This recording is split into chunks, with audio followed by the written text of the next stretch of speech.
see.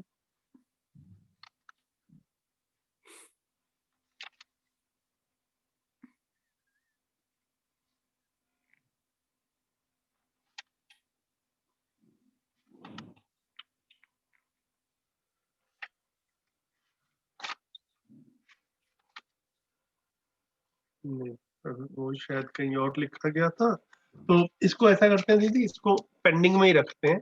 ठीक ठीक। देखते रहेंगे कि भाई अभी फॉर द टाइम बीइंग हम इनको, मतलब हम सब इनिशियल स्टेजेस में ऐसा मानते हुए इनको थोड़ा थोड़ा सिमिलर ऐसा ही मानते हैं, लेकिन कुछ डिफरेंस है तो वो जो भी है उसको देख। क्या इसमें ऐसे हो सकता है, यथार्थ का मतलब होता है कि कोई भी, बट देन फिर नहीं, ठीक है, वस्तु अगर हम बात करें वस्तु, तो फिर वस्तु तो हर जगह, हर चीज एक वस्तु है। तो कोई भाव की भी हम बात करते हैं, मूल्य भी है, मूल्य भी अपने में एक वस्तु है, बोलेंगे कि नहीं? हाँ नहीं, वो तो है, मूल्य भी वास्तविकता है, वो भी अपने आप में। वास्तविकता है। तो बिल्कुल। यथार्थ जो बोलेंगे, तो अगर हम किसी मूल्य का अर्थ समझें, हम्म तो वो भी यथार्थता ही हुई, हम्म। है ना? तो वही बात, बहुत ही सिमिलर लग रहा है। ठीक है, आप बिल्कुल। जैसा कह रहे हैं ना, हम फिर हाँ, शोध करेंगे। तो मतलब मैं इसको ना तीन स्तर पर देख रहा हूँ, मतलब पता नहीं ठीक है कि नहीं, क्योंकि मैं जैसे बता रहा हूँ कि मैं भी अभी चल ही रहा है मेरा भी समझना। जी। तो ये तीन शब्द पहले सामने रख लें, क्या क्या है? यथार्थता, वास्तविकता और सत्यता, हम्म। यही है ना तीनों शब्द? जी। तो सत्यता तो अलग से समझ में आती है। बिल्कुल ठीक हम्म है ना, तो सत्यता। उसके बाद में वास्तविकता जो है ना, मैं उसको थोड़ा सा लार्ज स्केल पर देखता हूँ और यथार्थता को उससे थोड़ा कम में देखता हूँ। इतना मोटा मोटा सा मैं ऐसा लग रहा है मेरे को, मतलब फॉर एग्जांपल, उदाहरण के हम्म तौर पर अगर मैं देखूं, हम्म तो एक तो मानव जाति है, उसको एक वास्तविकता के रूप में स्टडी किया जा सकता है। कर सकते हैं हम्म कि नहीं कर सकते? मानव सुखधर्मी है, मानव हम्म शरीर और जीवन का संयुक्त रूप है ना? हम्म ऐसे करके जब हम देखते हैं तो ये पूरी मानव जाति के ऊपर यूनिवर्सली लागू होता है। उसके हम्म बाद में हर मानव भी अपने आप में एक सच्चाई हम्म है ना? तो सबकी स्थिति अलग अलग होगी, मेरी स्थिति अलग होगी, आपकी स्थिति अलग होगी, है ना? कोई कुछ कर रहा है, कोई कुछ कर रहा है। तो हम्म इसको क्या कहेंगे? इसको मतलब, तो मानव जाति के बारे में जो बातें हैं वो भी एक सच्चाई है, और व्यक्ति के लेवल पे कुछ है वो भी एक सच्चाई है। इसको कहाँ कहाँ पर रखेंगे?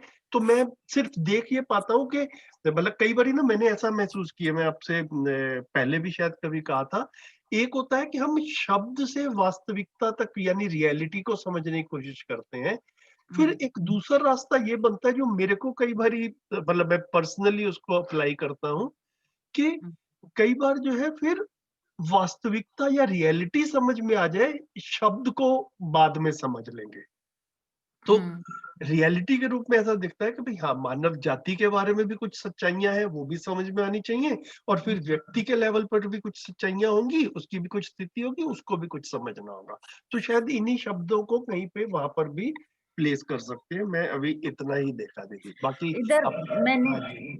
मैंने हाँ। इसको, मैंने पेज पलटा, तो वो जो मध्यस्थ दर्शन के मूल तत्व हैं, उसमें 8 नंबर पे आता है यथार्थता, हम्म 9 नंबर पे आता है वास्तविकता। तो हम्म तो यथार्थता में बाबा जी ने लिखा है, ब्रह्म सत्य जगत शाश्वत, हम्म ब्रह्म सत्य व्यापक, जीवन हम्म पुंज अनेक।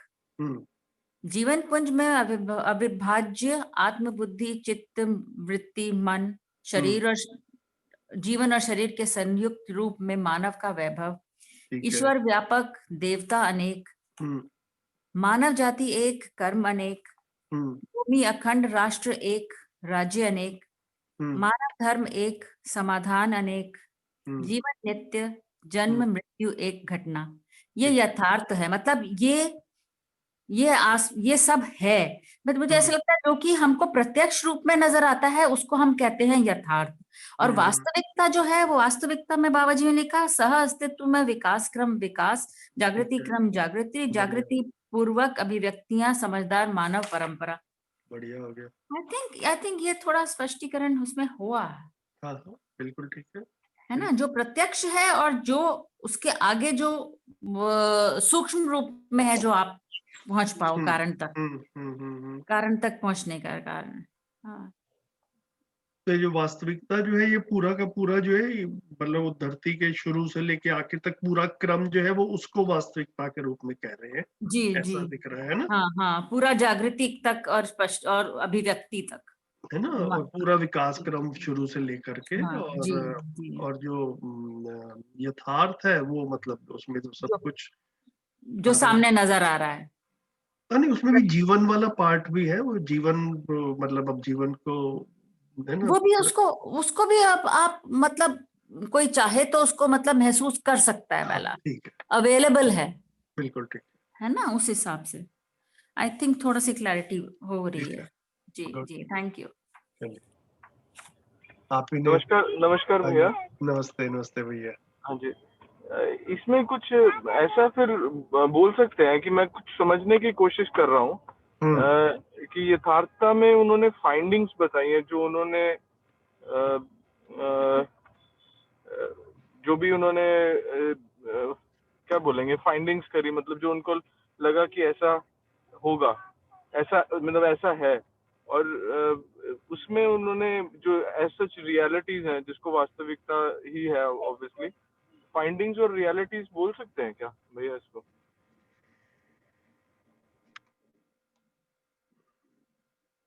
देखना पड़ेगा भैया, मैं जैसे कहा कि मैं भी अभी इसको थोड़ा डिटेल में नहीं समझा हूँ, तो मतलब किसी की और अपना कुछ व्यू बन रहा हो तो वो भी बताएं, फिर ऐसा लगे शायद कभी कोई बात बिल्कुल ही सटीक सी लगे तो उसको हम देख सकते हैं। मैं इसको ऐसे देखती हूँ, फाइंडिंग्स एंड रियलिटी जो भी है, जो बाबा जी ने जो शोध करके जो सामने उन्होंने किया, वो दोनों ही चीजें हैं, तो इसमें कोई डिफरेंस नहीं आएगा, दोनों ही उनके अनुभव का अभिव्यक्ति है। जी जी। यथार्थता और वास्तविकता दोनों ही।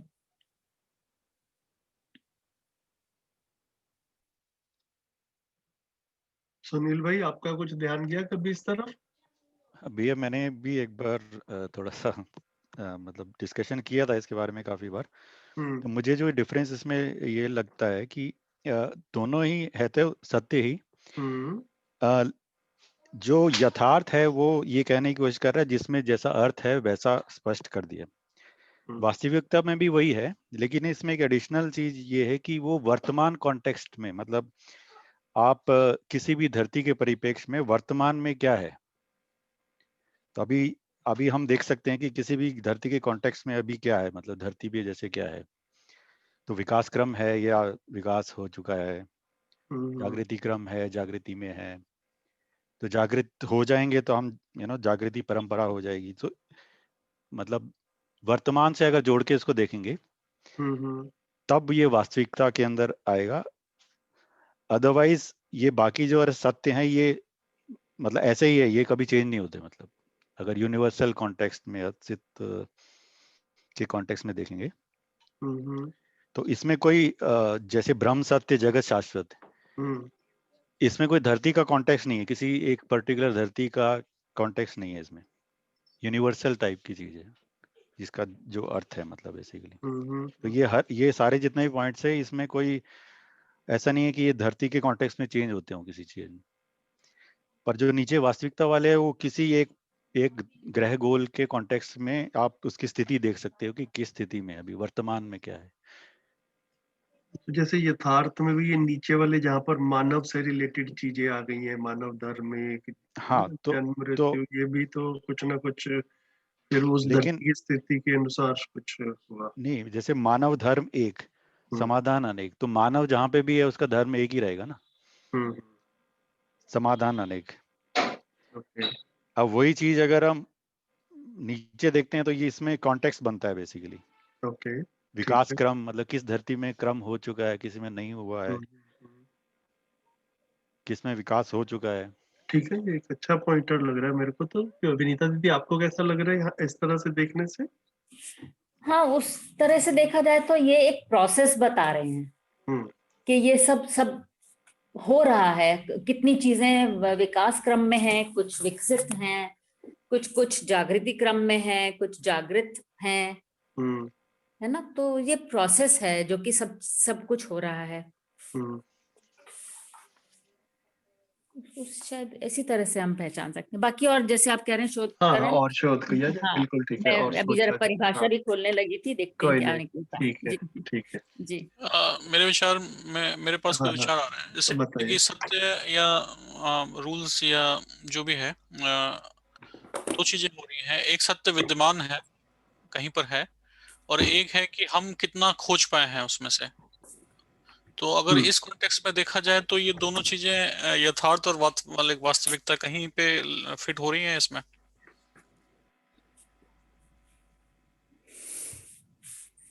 मेरे को मतलब मैंने अभी तक जितना देखा, तो जैसे सुनील भाई ने जिस तरफ इशारा किया, मेरे को लग रहा है कि उसमें थोड़ा सा और एक्सप्लोर मतलब करने की मेरी अपनी तरफ से जो है वो लग रहा है कि उस पे और सोचा जाए। मेरे को मतलब थोड़ा सा ऐसा लगा कि हाँ, वो बात थोड़ी जुड़ती हुई सी लग रही है कि वास्तविकता जो है वो किसी कॉन्टेक्स्ट में है, किसी धरती के कॉन्टेक्स्ट में है, ऐसा ऐसा लग रहा है। और यथार्थता जो है वो रियलिटी एज इट इज है हम्म ना? तो इस तरह से देखने से थोड़ा सा। और फिर सत्य जो है, सत्य तो बोला ही कि जो है अपना सत्ता में संपृक्त जड़ चैतन्य प्रकृति, तो वो उसमें जो सत्य के भी तीन पार्ट है, स्थिति सत्य, वस्तु स्थिति सत्य और वस्तुगत सत्य। तो उस स्थिति सत्य वाले पार्ट को सत्यता कह रहे हैं, ऐसा मैं समझ पाया। हम्म वास्तविक को इंग्लिश में एक्चुअल कह रहे हैं, और यथार्थ को ट्रू ट्रू की तरफ इंगित कर रहे हैं। वो तो फिर उस सत्यता को भी ट्रू की तरफ ही जाएगा। हम्म अच्छा तो इससे हमें कोई लिंक मिल सकता है, मतलब इससे हमें कोई सजेशन मिल सकता है कि एक्चुअल एक्चुअल और ट्रुथ में मतलब कुछ कुछ अच्छा हमको मदद मिल सकती है शब्दों से। अब मैंने ना परिभाषा संहिता जो पुस्तक है उसमें से अर्थ निकालने, पूरा हम्म परिभाषा हम्म निकाली है। हम्म यथार्थता तो हमें समझ में आ रहा है कि जिसमें जिस चीज में जैसा अर्थ है उसको वो स्पष्ट करना। हम्म वास्तविकता में इसलिए बोला गया है, वस्तु अपने स्वरूप में वर्तमान, वस्तु का तात्पर्य वास्तविकता को व्यक्त करने से है। दूसरी परिभाषा, रूप गुण सामरस्यता प्रकाशन और रूप गुण स्वभाव धर्म का अविभाज्य वर्तमान क्रिया। जो जैसा है वह उसकी वास्तविकता है, जो जिस पद में है वह उसकी वास्तविकता है। तो वो जो वर्तमान की हम बात कर रहे थे पहले, पता नहीं हम्म रजत जी ने कहा है किसने, सुनील जी ने। हाँ जो वो वहां पर वो आज की स्थिति की बात आ जाती है। हम्म। ठीक है दीदी, सभी थोड़ा सा और सोचेंगे इसके ऊपर, जी हम सब जी समझने के क्रम में हैं, तो जी ठीक है। जी आगे बढ़ सकते हैं शायद, है ना। कि पढ़ेंगे चैप्टर 3 को शुरू करेंगे।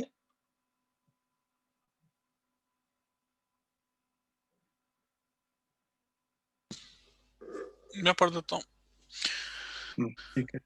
अध्याय 3, सृष्टि दर्शन। मानव अनुभूति है ये। मानव ने सृष्टि दर्शन करने की कामना व प्रयास किया है। यतः जीव जगत, ईश्वर और स्वयं को प्रतिपादित व व्याख्यायित करने का प्रयास किया है। सृष्टि पदार्थ का संगठन एवं रचना और समृद्ध धरती तथा धरती पर प्राणावस्था, जीवन जीवावस्था, ज्ञानावस्था व प्रकाशन सृष्टि है। सृजन, विसर्जन, पोषण अथवा शोषण के भेद से सृष्टि दर्शन है। सृजन इकाई प्लस इकाई, विसर्जन इकाई माइनस इकाई, पोषण इकाई प्लस अनुकूल इकाई, शोषण इकाई माइनस अनुकूल इकाई। पदार्थ पद भेद से अर्थ भेद को स्पष्ट करने वाली वस्तु की पदार्थ संज्ञा है। वस्तु का अर्थ वास्तविकता ही है।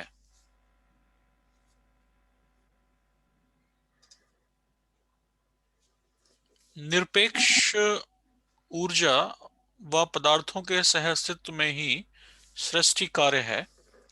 निरपेक्ष ऊर्जा जो व्यापक रूप में सहज सत्ता अस्तित्व है पर जिसके उत्पत्ति का कारण सिद्ध न हो, उसकी निरपेक्ष ऊर्जा संज्ञा है।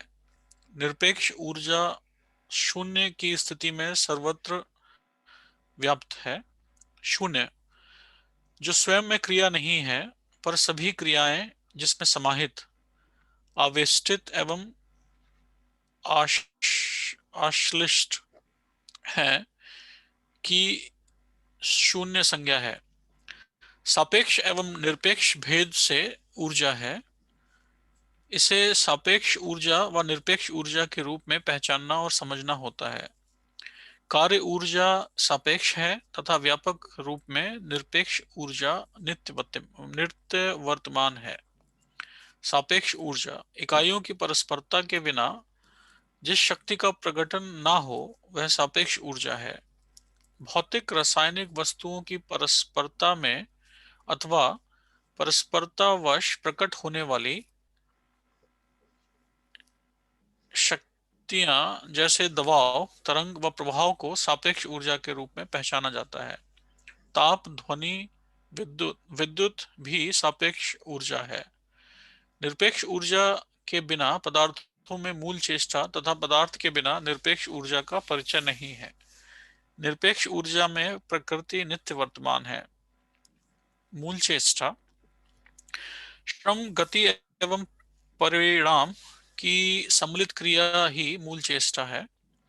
संपूर्ण पदार्थ अपनी परमाणुिक स्थिति में सचेष्ट है, इसलिए स्पष्ट होता है कि उन्हें ऊर्जा प्राप्त है। जिस ऊर्जा शक्ति से सम्मत पदार्थ अपने परमाणुिक स्थिति में सचेष्ट है वह ही निरपेक्ष ऊर्जा है।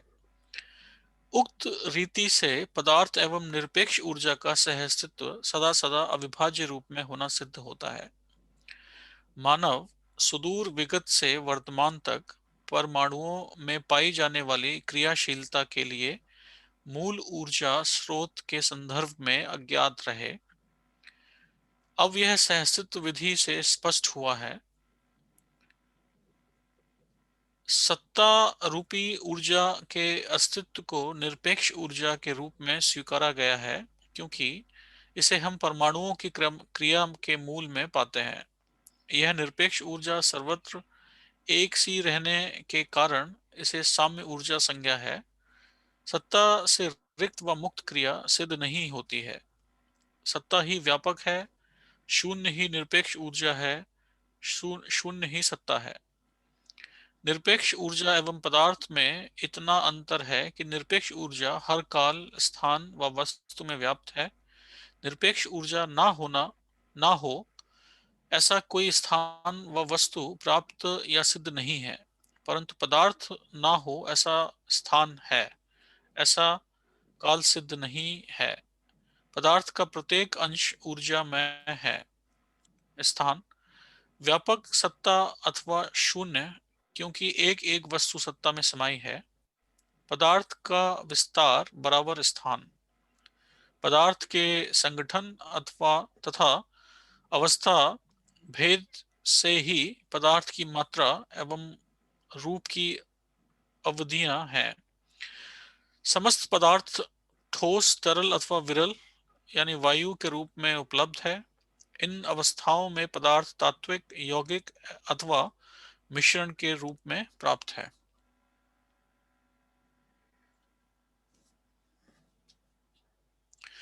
तात्विक सजातीय परमाणुिक समूह के गठन की तात्विक संज्ञा है। मिश्रण विजातीय परमाणुिक अथवा आवरणिक समूह का ऐसा गठन जिसमें सभी अपने अपने आचरण को बनाए रखते हैं। यौगिक दो या अधिक प्रजाति की वस्तुएं निश्चित अनुपात से मिलकर अपने अपने आचरण को त्याग कर अन्य प्रकार के आचरण को प्रस्तुत करते हैं। यौगिक में रासायनिक तथा भौतिक दोनों परिणाम होते हैं, जबकि मिश्रण में केवल भौतिक परिणाम होते हैं। परमाणुओं के रुक जाते हैं, थोड़ा सा रुक जाते हैं रजत भाई, थैंक यू।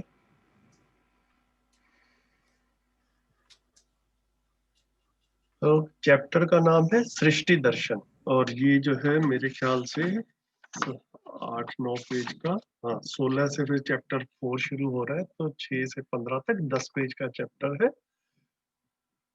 तो ओपनिंग अनुभूति में ही जो है आदरणीय नागराज जी क्या कह रहे हैं कि मानव ने सृष्टि दर्शन करने की कामना व प्रयास किया है। तो बिल्कुल एपरेंट सी बात है, मानव समझना ही चाहता है। तो इसको जो है जीव जगत, जिसको हम जीवावस्था कह रहे हैं, जीव नहीं सॉरी चैतन्य कह रहे हैं बेसिकली, और ईश्वर जो है वो व्यापक हो गया। तो इस तरह से स्वयं को प्रतिपादित व्याख्यायित करने का इस मतलब ये एग्जांपल्स दिए हैं, मतलब जैसे एनिमल्स वगैरह है, ईश्वर है, स्वयं हूँ, ये जो है ना, ये इस तरह की चीजों से इस सृष्टि को समझने का अभी तक मानव ने प्रयास किया है। तो सृष्टि बोला पदार्थ का संगठन, रचना, समृद्ध धरती व रचनी पर जीवावस्था ज्ञानावस्था का प्रकाशन जो है वो ये हमने देखा ही है। ये इन अवस्थाओं में जो है वो सृष्टि है। यहाँ पर 4 क्रियाओं के रूप में जो है वो कह रहे हैं कि सृजन, विसर्जन, पोषण और शोषण किसको कह रहे हैं। तो सृजन है मतलब किसी चीज का बनना, है ना। तो 2 चीजें मिलकर कुछ बन रही है, उसको बनना बोला, उसको सृजन बोला। विसर्जन है किसी चीज का खंडित होना, विखंडित होना, उसका नष्ट होना। तो नष्ट होना में क्या होता है कि उसके मतलब अलग अलग इकाइयां हो जाती हैं। तो जैसे इसको अगर बिल्कुल स्थूल रूप में देखें तो हम घर बनाते हैं, तो घर बनाने के लिए ईंट, सीमेंट, लोहा, है ना, ये सारी चीजें जो है वो आती हैं। तो चीजें आती हैं, इकाइयों से इकाइयां मिलती हैं और सृजन होता है, मतलब घर बनता है। और फिर जब टूटता है तो ये सारी चीजें अलग अलग हो जाती है ना, घर को तोड़ते हैं टुकड़े टुकड़े होकर के सारी इकाइयां अलग अलग हो गई। तो सृजन और विसर्जन को इस रूप से जो है वो देख सकते हैं, इकाइयों के मिलने से सृजन और इकाइयां अलग अलग होने से विसर्जन। पोषण और शोषण किसको कह रहे हैं? इकाई में अनुकूल इकाई मिल रही है तो उसको पोषण कह रहे हैं, और इकाई को अनुकूल इकाई ना मिली या इकाई में से अनुकूल इकाई निकल गई, उसको शोषण कहा। किसी भी चीज के बनने के लिए जो भी चाहिए, बनने के लिए, बड़ा होने के लिए, है ना, जो चाहिए वो मिला, उसको उसको पोषण कहा। और वो ना मिलना या मिल रहा था उसको रोकना, उसको जो है वो शोषण कह रहे हैं। इसके बाद में अगली 2-3 अनुभूतियां जो है वो इसके बारे में अपना व्यापक से रिलेट करते हुए लिखा कि निरपेक्ष ऊर्जा व पदार्थ के सह अस्तित्व में ही सृष्टि कार्य है। ये भी बिल्कुल एक क्लियर सी ही बात है। हमने जितना व्यापक पे पहले डिस्कशन किया है पहले वाले सेशंस में, तो व्यापक है मतलब खाली जगह है, तो जो पदार्थ है, पदार्थ को भी क्रियाशील होने की का अवसर मिलता है ना। वो खाली जगह में ही पदार्थ क्रियाशील रहता है। वो खाली जगह ना हो तो पदार्थ का भी कुछ जो है, ये हमने जितना भी देखा, ये सृजन, विसर्जन, ये सब कुछ जो है ये हो नहीं पाएगा। तो सृष्टि कार्य सारा का सारा जो है वो व्यापक और पदार्थ के सह अस्तित्व में ही है। फिर व्यापक को ही निरपेक्ष ऊर्जा बोला, निरपेक्ष ऊर्जा और शून्य को ही शून्य बोला ना। सापेक्ष एवं निरपेक्ष भेद से ऊर्जा है। तो क्या हुआ, सापेक्ष और निरपेक्ष भेद से। तो व्यापक जो है इसको निरपेक्ष ऊर्जा बोल रहे हैं। ये अगली वाली अनुभूति में ज्यादा क्लियरली लिखा है यहाँ पर। संपूर्ण पदार्थ अपने परमाणुविक स्थिति में सचेष्ट है। तो अगर हम देखें तो एट परमाणुविक स्थिति मतलब एट एटॉमिक लेवल, हर एटम जो है वो सचेष्ट है, मतलब एक्टिव है। उसके बीच में एक न्यूक्लियस है और चारों तरफ जो है वो क्या हो रहा है, उसके जो हम अंश कह रहे हैं या मध्यस्थ दर्शन की भाषा में, हमने जो नॉर्मल स्कूल कॉलेज में साइंस पढ़ी है उसमें उनको इलेक्ट्रॉन्स बोला गया। वो जो है वो उसके चक्कर लगा रहे हैं। तो वो चक्कर लगा रहे हैं, इसका मतलब ये है कि उनको ऊर्जा प्राप्त है। ठीक है, तो ये ऊर्जा कौन सी प्राप्त है, तो यहाँ पर रिलेट कर रहे हैं प्रस्ताव के रूप में कि ये जो निरपेक्ष ऊर्जा जो व्यापक है वही ऊर्जा के रूप में है, उसी से ही समस्त पदार्थ अपने एटॉमिक लेवल में एक्टिव है और इसी को निरपेक्ष ऊर्जा कह रहे हैं। तो सापेक्ष ऊर्जा किसको कह रहे हैं? इकाइयों की परस्परता के बिना जिस शक्ति का प्रकटन ना हो वह सापेक्ष ऊर्जा है। तो मतलब एक एक वस्तु है और दूसरी वस्तु है, दूसरी होने से पहली का पता चलता है तो सापेक्ष ऊर्जा कह रहे हैं, और अदरवाइज निरपेक्ष ऊर्जा तो है ही है, जिसको व्यापक के रूप में कहा। तो इस तरह से सापेक्ष ऊर्जा और निरपेक्ष ऊर्जा को यहाँ पर रखा, निरपेक्ष ऊर्जा की बात की। ठीक है, ये उक्त रीति से पदार्थ एवं निरपेक्ष ऊर्जा का सह अस्तित्व सदा सदा अविभाज्य रूप से होना सिद्ध होता है। तो यहाँ पर मध्यस्थ दर्शन में एक प्रस्ताव ये भी है कि पदार्थ भी हमेशा से है, और ये निरपेक्ष ऊर्जा जिसको खाली जगह कह रहे हैं, जिसको शून्य कह रहे हैं, जिसको व्यापक कह रहे हैं, जिसको सत्ता कह रहे हैं, ये भी सदा सदा से है। तो पदार्थ भी सदा सदा से है और स्पेस भी सदा सदा से है। इन्हीं का सह अस्तित्व जो है वो सृष्टि है। तो फिर आगे फिर से इसी ऊर्जा को साम्य ऊर्जा के नाम से रखा कि मानव सुदूर विगत से, मतलब सिंस एंशिएंट पास्ट, अभी तक परमाणुओं में पाई जाने वाली क्रियाशीलता के लिए मूल ऊर्जा स्रोत के संदर्भ में अज्ञात रहे। कि एटम्स घूम रहे हैं, धरती भी घूम रही है, इन सबको कहाँ से ऊर्जा प्राप्त है, तो यहाँ पर कह रहे हैं लेकिन उसका अभी तक पता नहीं चला, उसकी ये उसके अज्ञात रहे। अब सह अस्तित्व विधि से, मध्यस्थ दर्शन से यह स्पष्ट हुआ है। तो ये सत्ता रूपी ऊर्जा के अस्तित्व को निरपेक्ष ऊर्जा के रूप में स्वीकारा है, क्योंकि इसे हम परमाणुओं की क्रिया के मूल में पाते हैं।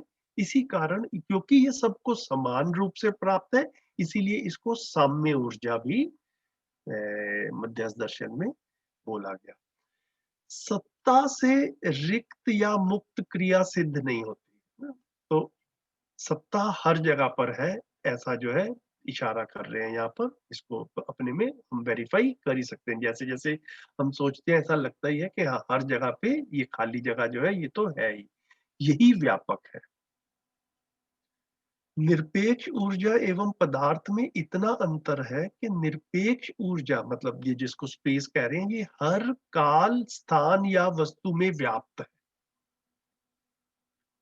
हर काल में व्याप्त, मतलब हम जितना मर्जी पहले का सोच लें, मतलब जैसे हम कुछ टाइम पहले बात कर रहे थे तो धरती का एज किसी ने कुछ बिलियन ईयर्स बताया, पता नहीं 3 बिलियन या 10 बिलियन या जितना, तो इतनी पुरानी धरती है। अगर उससे भी पहले का सोचें तो भी ऐसा कल्पना में आता है कि हाँ, स्पेस तो रहा ही होगा।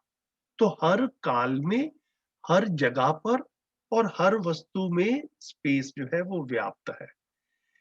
ये निरपेक्ष ऊर्जा जिसको स्पेस कह रहे हैं, जिसको व्यापक कह रहे हैं, ये ना हो ऐसा कोई स्थान या वस्तु प्राप्त या सिद्ध नहीं होता है ना। कल्पना में भी नहीं आता है, कुछ आता हो तो हम डिस्कस करके देख सकते हैं कि ये किसी जगह पर ना हो, किसी वस्तु में ना हो, किसी काल में ना हो, ऐसा अगर हम सोच कर देखें तो नहीं बनता।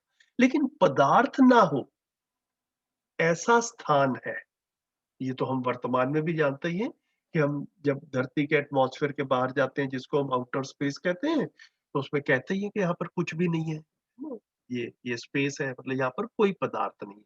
तो पदार्थ ना हो ऐसा काल सिद्ध नहीं है। हर काल में पदार्थ तो रहा, लेकिन किसी जगह पे ना हो ऐसा हो सकता है। कहीं पर पदार्थ है, कहीं पर पदार्थ नहीं है। ठीक है, लेकिन प्रस्ताव ये है कि पदार्थ भी सदा से रहा और स्पेस भी सदा से रहा। पदार्थ कहीं कहीं है, कहीं कहीं था, स्पेस हर जगह था, हर जगह है। ऐसा जो है इसको देख सकते हैं। पदार्थ का हर अंश ऊर्जामय है, ये हम देख ही रहे हैं, हमने साइंस में भी पढ़ा ही है इसको। इसी को स्थान को बोला। ठीक है, फिर ये पदार्थ जो है ये ठोस और इनके रूप में है। फिर इनको थोड़ा मिक्सचर्स और ये ना तात्विक मिश्रण और यौगिक, इस तरीके से जो है इसको रखा गया। तात्विक जो है मैं इसको ऐसे देखता हूँ, सजातीय परमाणविक समूह के गठन की तात्विक संज्ञा है। जैसे कि अगर हम एक किसी ऐसी वस्तु को देखें जो सिर्फ एक ही एटम से बनी है। जैसे मैं कई बार सोचता हूँ तो मेरे को लगता है कि हम जैसे एक गोल्ड की ज्वेलरी लें और कहें कि ये 24 कैरेट का गोल्ड है, तो वो वस्तु के रूप में हमको एक एक ज्वेलरी का पीस दिख रहा है, एक गोल्ड का कॉइन दिख रहा है या एक गोल्ड की बैंगल दिख रही है। उसमें जितने भी एटम्स हैं वो सिर्फ और सिर्फ गोल्ड के ही एटम्स है ना? उसमें और कुछ नहीं है। लेकिन वो सारे एटम्स मिलकर एक वस्तु के रूप में है, तो उसको कह रहे हैं सजातीय परमाणविक समूह, है ना? सब एक ही जाति के। फिर क्या हो गया? मिश्रण के रूप में विजातीय परमाणविक समूह। ऐसा भी हम कल्पना में ला ही सकते हैं, रियलिटी में देखें ऐसे एग्जांपल्स हमको मिल ही जाएंगे कि जैसे हमने गोल्ड का भी एग्जांपल दिया, सारे एक ही तरह के परमाणु थे, तो एक ही तरह के परमाणु ना हो ऐसे में कोई चीज बने। काफी सारी चीजें अपने आसपास से बनती हैं, उसको मिश्रण का नाम दे रहे हैं। इसमें क्या है कि गठन तो हो जाता है और सभी अपने अपने आचरण को बनाए रखते हैं। और फिर एक यौगिक क्रिया बताया, इसको कह रहे हैं दो या अधिक प्रजाति की वस्तुएं निश्चित अनुपात में मिलकर अपने अपने आचरण को त्याग कर अन्य प्रकार के आचरण को प्रस्तुत करें ना। इसका काफी सारे जो केमिकल रिएक्शंस है, बाबा जी ने इसको पानी के एग्जांपल के साथ में काफी बार रखा है कि हाइड्रोजन के गुण अलग रहते हैं। हाइड्रोजन एक जलने वाली चीज है, इसको फ्यूल के रूप में यूज करते हैं। ऑक्सीजन भी जलने में सहायक रहती है, ऑक्सीजन के होने से ही जलने की प्रक्रिया होती है। तो हाइड्रोजन भी जलने वाली, ऑक्सीजन जलाने वाली, ये दोनों मिलते हैं तो H2O बन जाता है, जो कि जले हुए को बुझाने के काम आता है। तो इन्होंने हाइड्रोजन और ऑक्सीजन ने अपना ओरिजिनल आचरण जो था वो त्याग दिया और एक नए आचरण के साथ प्रस्तुत हुए। ऐसे को यौगिक क्रिया जो है वो है। तो मोटा मोटा सा जो था, हमने इसको ये जो 2-2.5 पेज पढ़े, इसको इस तरीके से मुझे लगा कि एक संक्षेप में रख देते हैं। बाकी आपने जैसे जैसे पढ़ा, कुछ पॉइंट्स आ रहे हो, कुछ और बात करनी है तो वो भी कर सकते बढ़िया हो गया भैया। ऐसा लग रहा है कि क्या फिजिक्स पढ़ रहे हैं। हैं। तो ये दोबारा सृष्टि दर्शन जो है वो सृष्टि दर्शन में तो पदार्थ है। अभी पहली फिजिक्स बार और जो है केमिस्ट्री। आप हमको अपना अपना सा लगा कुछ है भैया रजत भाई को। अभी तक तो जो है वो थोड़ा ऐसा लग रहा था कि अलग सी बातें हो रही हैं। तो ठीक है,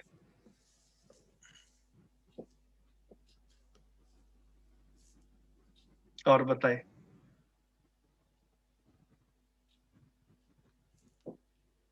आगे बढ़ते हैं। नहीं पूछ लेते हैं भैया, ये थोड़ा अच्छा, शुरू हुआ है तो किसी के ध्यान में कुछ और भी जा रहा हो, धीरे से पढ़ लें, बात करना हो तो कर लें। सुनील भाई, आपका किसी खास बात की तरफ ध्यान गया हो तो आप भी रखिए, विनीता दीदी आपका गया हो तो आप भी रखिए। कम से कम जो लोग पहले पढ़ चुके हैं इन इन पुस्तकों को, उनका जहाँ जहाँ ध्यान जा रहा हो अपने अपने तरीके से प्लीज रखिए। हम लोग मिलजुल कर ही ये सेशन चलाएंगे, ऐसा मत सोचा जाए कि मैं चला रहा हूँ। तो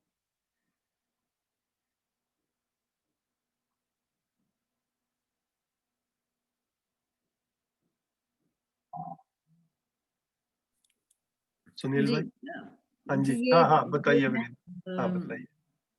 जब ये भौतिक रासायनिक वस्तुओं की बात हो रही है, हम्म। परस्परता में ही परस्परतावश प्रकट होने वाली शक्तियां, जैसे दबाव, तरंग व प्रभाव को सापेक्ष ऊर्जा के रूप में पहचाना जाता है। हम्म तो आप ध्वनि विद्युत भी सापेक्ष ऊर्जा है। हम्म तो उसमें बस सिर्फ थोड़ा सा वो ध्यान देने की जरूरत है कि हमें इसमें परमाणु परमाणु में जो अंश है, जो उनकी गति है, हम्म उनकी घूर्णन गति, उनकी वर्तुलात्मक गति, हम्म। और तीसरी गति कंपनात्मक गति। कंपनात्मक गति। तो तीनों का ही अलग, वो अलग अलग स्वरूप में नजर आती हैं। हम्म वो ही ताप, ध्वनि और विद्युत में हम्म नजर आती है। हम्म। तो मतलब ये हमें थोड़ा सा इसके बारे में ध्यान देने की जरूरत है, बिकॉज अल्टीमेटली हर वस्तु जो है वो इन परमाणु से ही बनी है। चाहे पदार्थ अवस्था है, फिर उसके बाद में प्राण अवस्था है, उसके बाद में जीवन अवस्था है। उसका बेसिक, उसका जो मूल रूप है, सबसे सूक्ष्म रूप है, वो परमाणु ही है। तो उसकी गतियों की वजह से ही है, और यही आगे चलकर हमको चैतन्यता में भी इन गतियों का प्रभाव पता चलेगा। तो ये बढ़िया। गतियों का ध्यान देना थोड़ा सा मुझे लगा कि हमें हाँ। हमेशा ध्यान रखना तो चाहिए। मेरे को लग रहा है कि ये आगे चल करके जो है ना, ये तीनों गतियों का नाम आएगा भी, क्योंकि दर्शन में बाबा जी भी इनको रखेंगे। ये अभी तक नहीं आया था, तो हमें भी लग रहा था कि, मुझे पर्सनली ऐसा लग रहा था कि जब आएगा तब बात कर लेंगे दीदी, लेकिन आपने जैसे रेज किया, तो सभी एटम्स में जब हम देखें तो बाबा जी ने ऐसा प्रस्तावित किया है मध्यस्थ दर्शन में कि जो है ना, 3 तरह की गतियां जो हैं वो हम हर इनमें क्रियाशील इकाइयों में देख सकते हैं। जैसे एक एटम के लेवल पे देखें तो जैसे एटम में बीच में मध्यांश रहेगा, फिर एक फर्स्ट ऑर्बिट रहेगा, सेकंड ऑर्बिट रहेगा, थर्ड ऑर्बिट रहेगा, फोर्थ ऑर्बिट, और जैसे जितना भी उनके केमिकल कंपोजिशन के हिसाब से होगा। तो हर इलेक्ट्रॉन जो है, जो हर हर परमाणु का अंश जो है, जो परिवेश में है, जो ऑर्बिट में है, वो जो चक्कर लगा रहा है मध्यांश के आसपास, तो उसका एक तो एक्शियल मोशन है ना, घूर्णन गति। जैसे धरती अपने एक्सिस पे घूमती है, 24 घंटे में एक चक्कर लगाती है, इसको घूर्णन गति बोल रहे हैं ना, अपनी धुरी पे घूमना। इस तरफ ध्यान रहे। फिर एक जो है वो अपने ऑर्बिट में चक्कर लगाती है। जैसे धरती जब सूर्य का चक्कर लगा रही है तो 365 दिन में चक्कर लगा रही है, तो उसको वर्तुलात्मक गति बोला, इंग्लिश में बोलेंगे तो ऑर्बिटल मोशन जो है वो बोल रहे हैं। तो कितने देखिए, अभी हमने 2 तरह के, एक एक्सिस पे मोशन और एक ऑर्बिट में मोशन। ये दोनों अलग अलग क्लियर हो रहे हैं रजत भाई, जिस तरह से मैं बात कर रहा हूँ? हाँ जी बिल्कुल हो रहा है। ठीक है। और फिर एक तीसरी गति बाबा जी ने ये भी बोली, उसको बोला कंपनात्मक गति। ठीक है। तो अब कंपनात्मक गति क्या है, उसको अगर हम एज ए मतलब अपने कल्पना में लाने की कोशिश करें, तो जैसे ये परमाणु अंश जो है, ये मध्यांश के आसपास चक्कर लगा रहा है, तो ये किसी किसी सर्कुलर या एलिप्टिकल ऑर्बिट पे चक्कर लगा रहा है। ठीक है। तो वो ऑर्बिट का जिस तरह से एक परफेक्ट ऑर्बिट वाला मॉडल रहता है, उस ऑर्बिट में नहीं रहता इलेक्ट्रॉन। ये जो परमाणु अंश है, ये कभी मध्यांश के थोड़ा सा पास आने की कोशिश करता है, कभी मध्यांश से थोड़ा सा दूर जाने की कोशिश करता है। और फिर जो ये सारी फोर्सेस हैं मध्यांश वाली प्राइमरली, ये उसको वापस उसी ऑर्बिट में लाने की कोशिश करती हैं। तो हमें अपेरेंटली एक ऑर्बिट में होता हुआ मोशन दिख रहा है, लेकिन उसमें बहुत फाइन मूवमेंट जो है हमको थोड़ी सी वाइब्रेशन वाली भी दिख रही है, समझ में आती है, going away from the nucleus and coming towards the nucleus, जो कि काफी नेग्लिजिबल भी हो सकती है, लेकिन वो है, उसको पहचाना, तो उसको कंपनात्मक गति बोल। तो ये 3 तरह की गतियां जो है ना, ये ध्यान दिलाया है बाबा जी ने कि ये इनमें हर परमाणु में रहती है, जिसको विनीता दीदी ने यहाँ पर हाईलाइट किया वाला नाम लेकर के बताया, घूर्णन गति, वर्तुलात्मक गति और कंपनात्मक गति।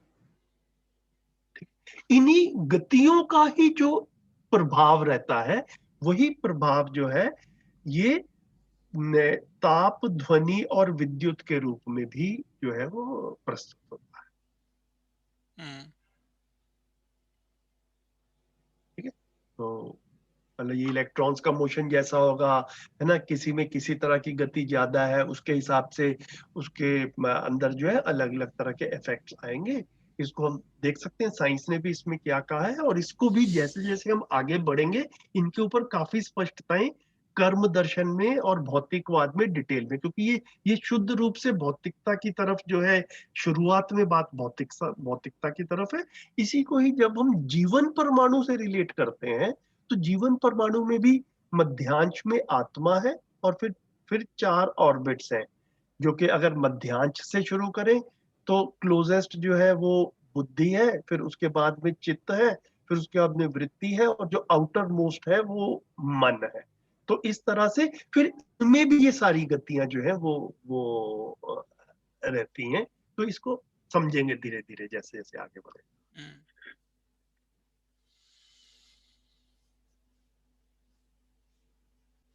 बढ़िया हो गया विनीता दीदी, इतना आपने ध्यान दिलाया। इससे आगे भी कुछ और ऐड करना चाहते हैं, बताइए कुछ। मुझे तो लगा कि इतने पे भी रोकते हैं। नहीं जी, बस वो यही है कि जब हम प्रभाव की बात करते हैं, इसको एक जो सापेक्ष ऊर्जा उन्होंने जो नाम दिया है ना, कि जो भी जब सापेक्षता में ऊर्जा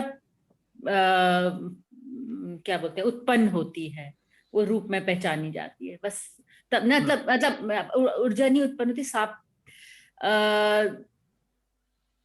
जब हाँ सापेक्षता में ऊर्जा एक तो निरपेक्ष की तो बात हो गई, तो हम बात कर रहे हैं व्यापक सत्ता की। उसमें रहने से ही जो छोटे छोटे जो परमाणु अंश हैं, उनकी जो परस्परता में जो प्रभाव में जो निकल के आती है, उसको हम सापेक्ष ऊर्जा कहते हैं। उसका मतलब वो दबाव तरंग में रूप में हमें शक्तियों के रूप में पता लगती है। बिल्कुल। और साथ में जो ताप, ध्वनि, विद्युत बोला, ये भी जो है वो सापेक्ष ऊर्जा है। हाँ जी जी। एक्चुअली ध्वनि की बात करें तो मेरा जो काम है वो ध्वनि से संबंधित है। अच्छा। हम लोग जो है धरती के अंदर ध्वनि को छोड़ते हैं, और उसके बाद फिर वो जब वापस आती है तो हम उसको एक पिक्चर के रूप में रखते हैं। उसको हम साइस्मिक इमेज बोलते हैं। और उस साइस्मिक इमेज को लेके फिर हम लोग देखते हैं कि धरती में कहाँ पर ऑयल और गैस वगैरह है एंड ऑल दोस थिंग्स। तो ध्वनि में बेसिकली जो पार्टिकल्स होते हैं, like in between the particles, वो जो ध्वनि जैसे जब पास होती है तो वो उसको पार्टिकल मोशन बोला जाता है, और पार्टिकल चाहिए उसको, तो समझ में आता है चीजें। इसको हम एकॉस्टिक वेव्स या बोलते हैं। इसी तरह से विद्युत में भी इलेक्ट्रॉन्स का मूवमेंट ही जब तक नहीं होगा तब तक वो करंट फ्लो नहीं करेगी। और ताप में भी हमने ये देखा है कि हमेशा जो है, अगर आप ठंडे को और गर्म को साथ में रखेंगे तो आप देखेंगे कि हल्के हल्के वो मोशन में हो जाता है। कहने का मतलब है कि there is always high gradient से लो ग्रेडियंट की तरफ मूवमेंट होता है। तो ये सारी चीजें उससे लिंक हो रही हैं एक्चुअली। इसको ना बाबा जी ने यहाँ पर आपको उसका मूल बताया कि जो परमाणु की जो मूवमेंट, परमाणु अंशों की जो मूवमेंट है, उसी की वजह से आपका ताप प्रोड्यूस हो रहा है, उसी की वजह से ध्वनि की वेव्स बन रही है, उसी की वजह से विद्युत का मतलब होता है चुंबकीय बल, जिसको कहते हैं ना मैग्नेटिक फील्ड प्रोड्यूस हो रही है, इलेक्ट्रोमैग्नेटिक। हाँ, उसकी वजह से इलेक्ट्रिसिटी हो जाती, प्रोड्यूस कर सकते हैं। तो वो वहां से उसका सोर्स बता रहे हैं, कहाँ से वो शुरू हो रहा है। अच्छा रजत दी, आप किस जगह हैं? I think you are not in India. मैं इस समय लंदन में हूँ, लंदन के पास में जी। जी। और मैं जियो साइंटिस्ट हूँ। तो आपके जितने भी प्रश्न हैं प्रकृति के साथ प्रकृति में जितना भी, खासकर मेरा जो काम है वो ऑयल और गैस को ढूंढने का है, और उसके बाद फिर उसको हम लोग मतलब हमारे जो क्लाइंट्स हैं वो लोग यूज करते हैं। तो basically I am part of the problem currently.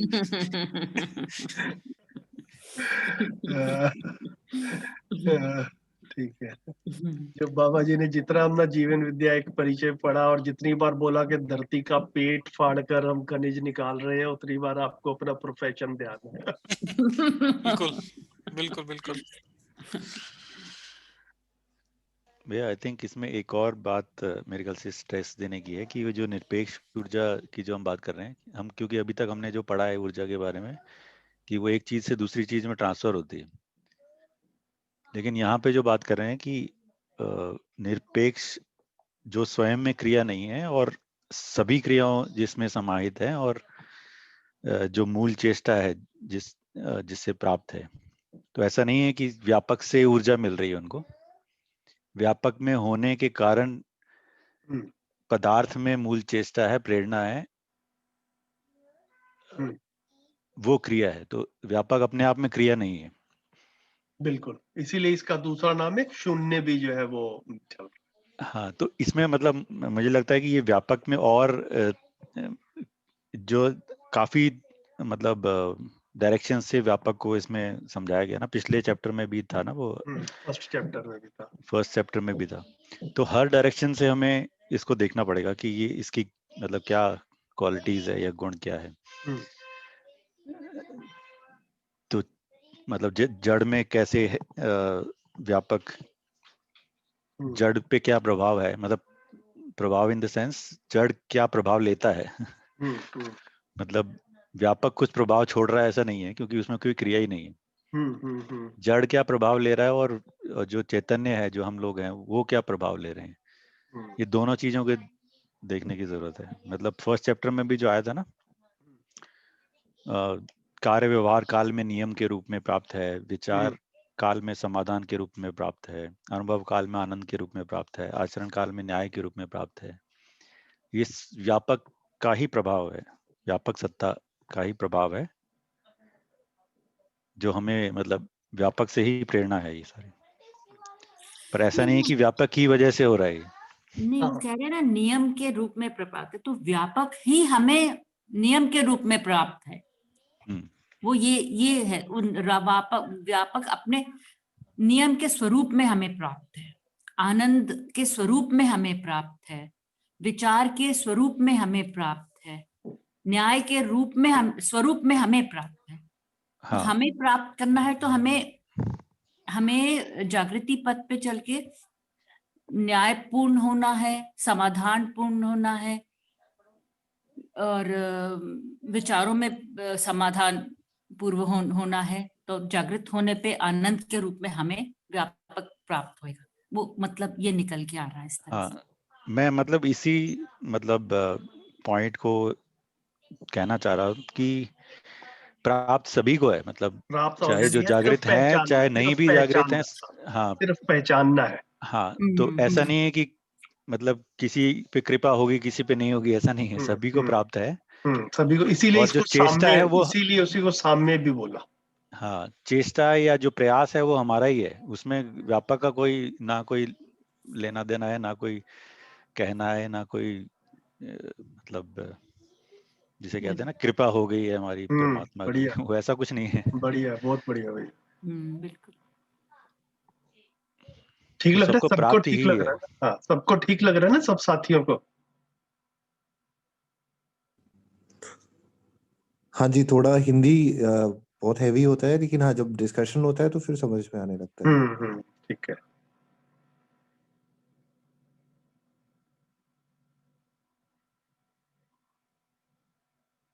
है ना, तो व्यापक अपने आप में कोई क्रिया नहीं है।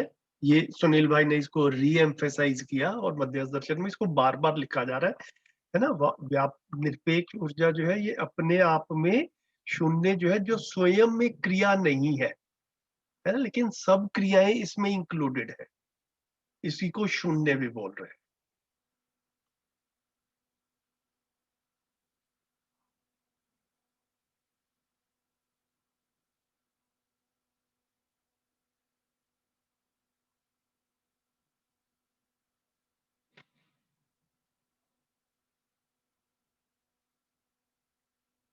ठीक है, आगे बढ़े क्या फिर?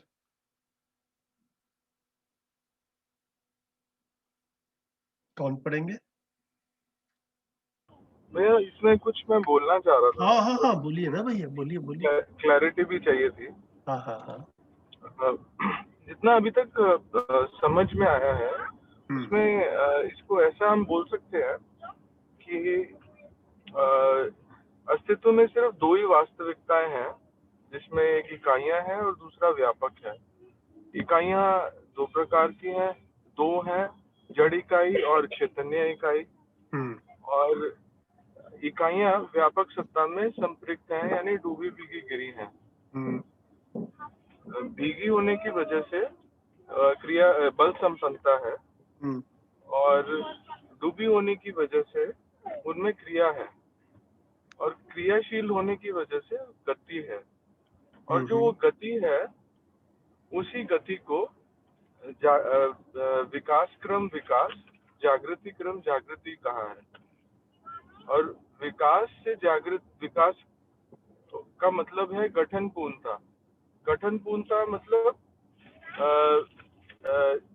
गठनशील परमाणु जो भूखा है या अजीर्ण है, वो अणुबंधन से मुक्त हो गया है और वो पूर्ण हो गया है। और वो गठनशील हो गया है और गठनपूर्ण हो गया है। अब गठनपूर्ण परमाणु जो है वो भी गतित है जागृति क्रम में। तो जो जागृति क्रम में वो गतित है, तो उस वजह से जागृति जो हो रही है वो उसका कारण है, जागृति की तरफ गतित होने का कारण है कि एक सेकंड भैया, जागृति की तरफ गतित होने का कारण है व्यापक सत्ता में डूबा भीगा घिरा होने की वजह से इसकी मूल चेष्टा यह चाहना है कि व्यापक के कैरेक्टरिस्टिक्स जो है वो इनमें इसमें रिफ्लेक्ट हो और वो व्यापक की ओर गतित है, व्यापक को समझना चाहता है और उसी को जागृति बोला गया है। ये जितना भी मैंने अभी तक बोला इसमें कहीं कुछ अगर मेरे को अंडरस्टैंडिंग में कोई लूप होल है तो प्लीज मेरे साथ एक बार मेरे को बता दीजिए। नहीं भैया, बहुत आपने तो अच्छे से रखा, बिल्कुल तात्विक लेवल के ऊपर ये बिल्कुल जो है मेरे को ठीक लग रहा है। मेरे को कोई ऐसा इसमें नहीं लग रहा कि मैं बोलूं कि ये चीज ठीक नहीं है। तो इसमें हम ये भी बोल सकते हैं जो मानव को चैतन्य इकाई को जो कर्म स्वतंत्रता और कल्पनाशीलता मिली है, उसका मूल कारण यही है कि व्यापक को समझा नहीं जा सकता जब व्यापक की ओर गति नहीं बन सकती जब तक हम व्यापक को समझ ना लें। तो कल्पनाशीलता मानव को मिली ही इसी है कि मानव व्यापक सत्ता को समझ पाए। ये ठीक है भैया। मेरे को ना सिर्फ बस एक छोटा सा पॉइंट ऑफ कॉशन जो है थोड़ा मेरे को लगता है कि रखा जाए अपने मन में, कि जैसे हम एक अपने इस ग्रुप के साथ में बात कर रहे हैं ना भैया, तो जैसे आप लोग हैं 2 साल हो गए अध्ययन करते हुए, पढ़ते हुए, शिविर वगैरह करते हुए। कई साथी ऐसे हैं जो अभी नए हैं ग्रुप में, तो काफी बार ना ये वाली बातें कई बार रहस्यमयी या मिस्टीरियस सी ना लगे नए लोगों को, मेरे को ये भी लगता है। तो जो आपने रखा ये तात्विक पक्ष रखा, इसी को मैं एक व्यवहारिक पक्ष में प्रैक्टिकल लेवल से ऐसे देखता हूं कि हम सब मानव में सही गलत की एक जानने की चाहना बनी रहती है ना, रहती ही है। जो नए लोग आए हैं उन वो भी देखें तो अपने में ये तो एक रहता है कि भैया सही गलत क्या होता है, सही आचरण क्या है, किस चीज को हम मानवीय आचरण कहें, किसको अमानवीय कहें, इनमें काफी कंफ्यूजन रहता है। तो मध्यस्थ दर्शन में व्यापक को ऐसा पहचाना गया कि मानव जो है इस तरह का आचरण चाहता है जैसा कि व्यापक के लक्षण है। तो उसको एक रेफरेंस पॉइंट की तरह से शुरू में लेकर चले, एक लॉजिकल लेवल के ऊपर, एक समझने के लिए एक प्रैक्टिकल लेवल पे, कि भैया हम एक दूसरे से पारदर्शिता चाहते हैं। हम एक दूसरे से पारदर्शिता चाहते हैं तो क्यों चाहते हैं? तो देखो व्यापक पारदर्शी है ना।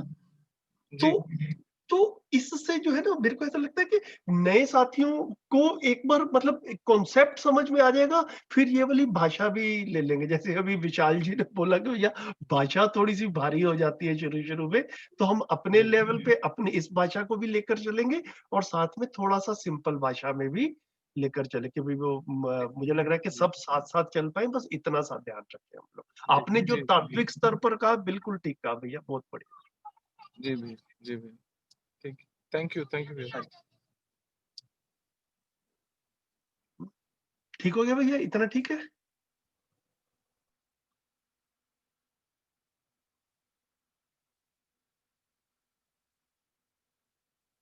ठीक है, ये अप्रोच ठीक है ना सुनील भाई, रजत भाई, बाकी साथी भी बताएं। सही भी। जी भैया। ठीक है, तो यहाँ से थोड़ा सा और पढ़ लेते हैं, फिर उस पर भी बात कर लेंगे।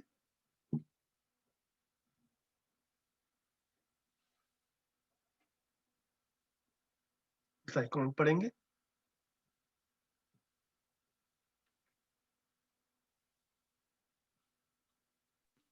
मैं पढ़ता हूँ ये। ठीक है। यहाँ से पढ़ना है ना, परमाणुओं के हाँ जी, मध्यांश। हाँ जी। परमाणुओं के मध्यांश एवं आश्रित कणों के संख्या भेद से परमाणुओं की जाति एवं अवस्था और मात्रा का निर्णय होता है। वायु विरल पदार्थ राशि के नृत्य तरंग रूप में गतिशीलता वायु है, जिनके योग से द्रव एवं ताप का प्रसव है। योग मिलन को योग संज्ञा है। योग के दो भेद हैं, ऐक्य और सहवास। ऐक्य सजातीय मिलन की ऐक्य संज्ञा है। सहवास जिस योग के अनंतर विलगीकरण संभव हो उसकी सहवास संज्ञा है। सहवास के अनंतर उन्नति की ओर प्राप्त संवेगों की प्रेरणा संज्ञा है तथा इसके विपरीत प्राप्त संवेगों की प्रतिक्रांति अथवा ह्रास संज्ञा है। धारणा के प्रतिकूल चेष्टा को अथवा समस्या की ओर प्राप्त विवशता को भी प्रतिक्रांति संज्ञा है। उन्नति गुरु मूल्यन की ओर अथवा समाधान की ओर प्रगति ही उन्नति है। संवेग संयोग से प्राप्त वेग ही संवेग है। धारणा जिससे जिसका विलगीकरण संभव न हो वही उसकी धारणा है, जो चारों पदों में अपने अपने स्थिति के अनुसार स्पष्ट है। समस्या किसी भी घटना अथवा क्रिया की समझ न होना ही समस्या है, अथवा कैसे और क्यों समझ में न आना समस्या है। समाधान किसी भी घटना एवं क्रिया के नियम को की समझ होना ही समाधान है, अथवा कैसे और क्यों की पूर्ति ही समाधान है। गुरु मूल्यन दीर्घकालीन परिणाम अथवा अपरिणामिता गुरु मूल्यन है। सहवास में ही प्रेरणा का प्रसव और अनुभव है तथा इसके विपरीत विवशता को प्रतिक्रांति की समीक्षा है। प्रेरणावादी सहवास से उभय सुकृतियां, प्रतिक्रांतिवादी सहवास से उभय विकृतियां है। उभय सुकृतियां गुरु मूल्यन अथवा दीर्घ परिणाम या अपरिणामिता। उभय विकृतियां अवमूल्यन की ओर द्रुत परिणाम या ह्रास या समस्या की ओर द्रुत परिणाम। सहवास ही सृष्टि या रचना का मूल कारण है।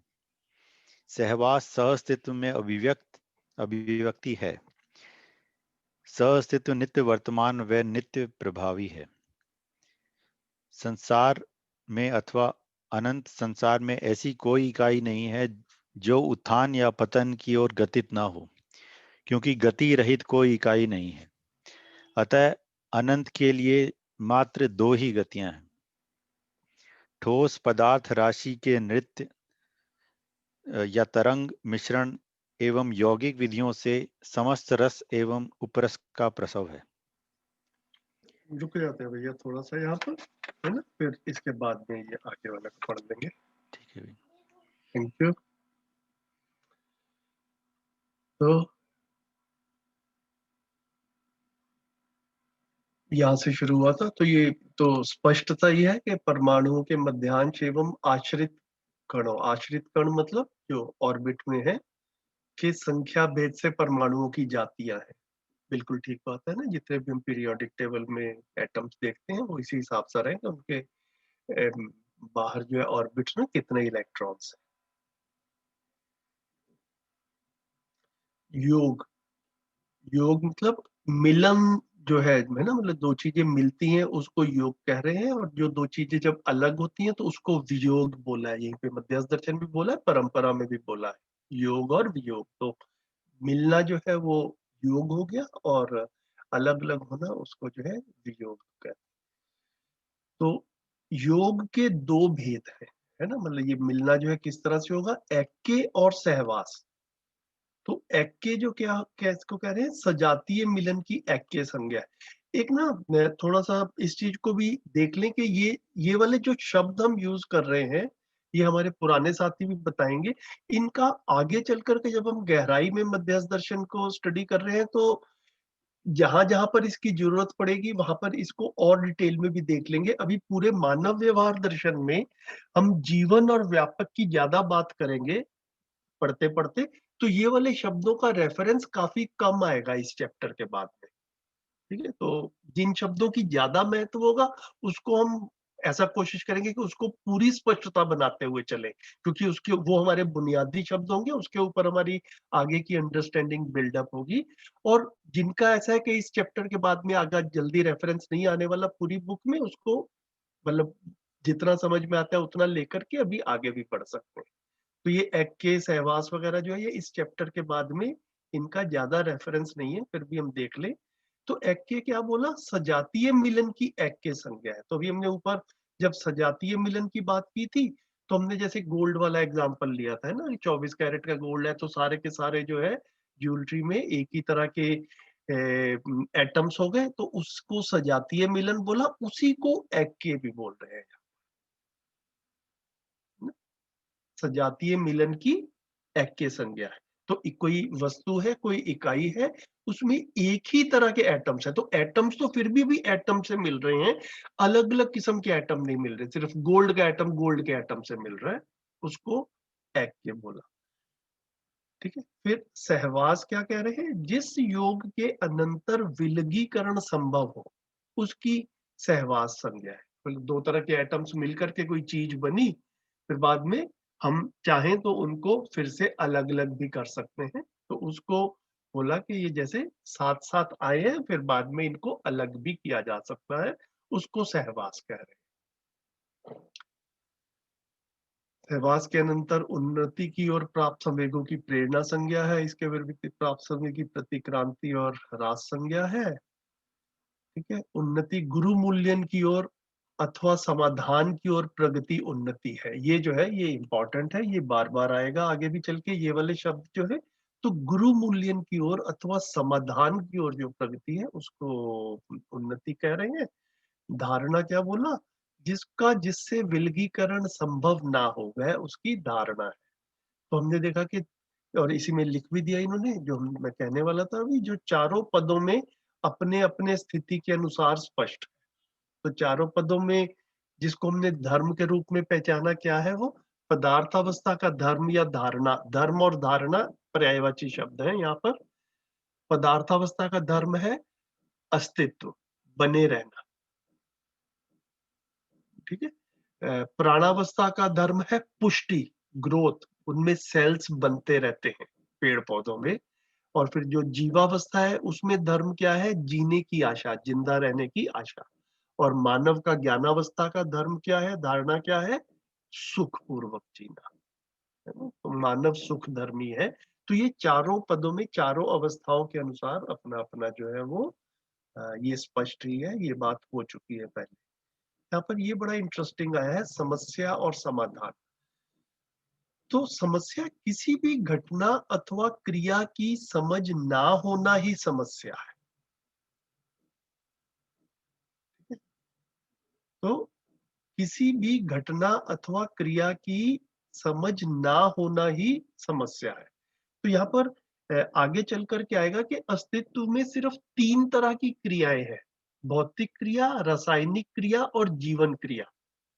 तो हमारी काफी, मैं इसको जब देखता हूँ तो मुझे काफी महत्वपूर्ण लगता है, मेरा ध्यान जब इस तरफ गया कि हमें भौतिक क्रिया और रासायनिक क्रिया तो साइंस के माध्यम से काफी कुछ समझ में आ गई, है ना। कार कैसे बनानी है, कंप्यूटर कैसे बनाना है, ये मेट्रो कैसे बनानी है, पेट्रोल कैसे निकालना है, तो ये सब क्या हुआ, भौतिक रासायनिक क्रियाएं हैं।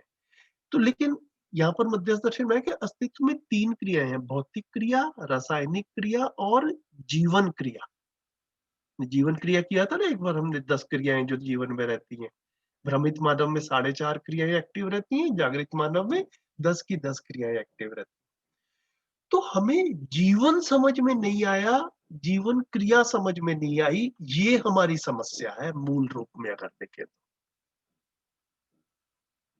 तो। समाधान क्या है किसी भी घटना अथवा क्रिया के नियम का समझ होना ही समाधान है। तो हमें जीवन समझ में आ जाए, जीवन क्रिया समझ में आ जाए, तो हम ये कह सकते हैं कि हाँ, अब मैं अस्तित्व को समझता हूँ। भौतिक, रासायनिक तो हम काफी कुछ जो है क्लासरूम में ले आए हैं, जो रह गया है उसको भी हम कवर अप कर सकते हैं। जीवन जो है ना, वो अभी तक हमारे क्लासरूम में या घर की चर्चाओं में नहीं आया है। तो जीवन क्रिया को समझना जो है, वो समाधानित होने के लिए महत्वपूर्ण है। जीवन क्रिया क्या हुआ? मैं सिर्फ शरीर नहीं हूँ, शरीर के अलावा कुछ और हूँ। इसको हमारे इतिहास में भिन्न-भिन्न धार्मिक किताबों ने और महापुरुषों ने अपने-अपने तरीके से बताने की तो कोशिश की है, लेकिन उसकी कोई क्लैरिटी हमारी बन नहीं पाई। कम से कम मैं अपने बारे में तो ऐसा मैं क्लियरली कह सकता हूँ कि हमने जितने भी शब्द सुने धर्म की तरफ से, प्रिवेलिंग जिसको हम रिलीजन कह रहे हैं, उससे अपनी कुछ स्पष्टता बनी हो, है ना? वो ऐसा हुआ नहीं। घर के लोगों की भी अपनी स्पष्टता नहीं बनी, अलग-अलग धर्म वालों में तो झगड़े, युद्ध, फसाद काफ़ी कुछ हो गया। तो यहाँ पर बिल्कुल कह रहे हैं कि भैया जीवन को समझा जा सकता है, हम समझ रहे ही हैं, ऐसा ही जीवन होता है।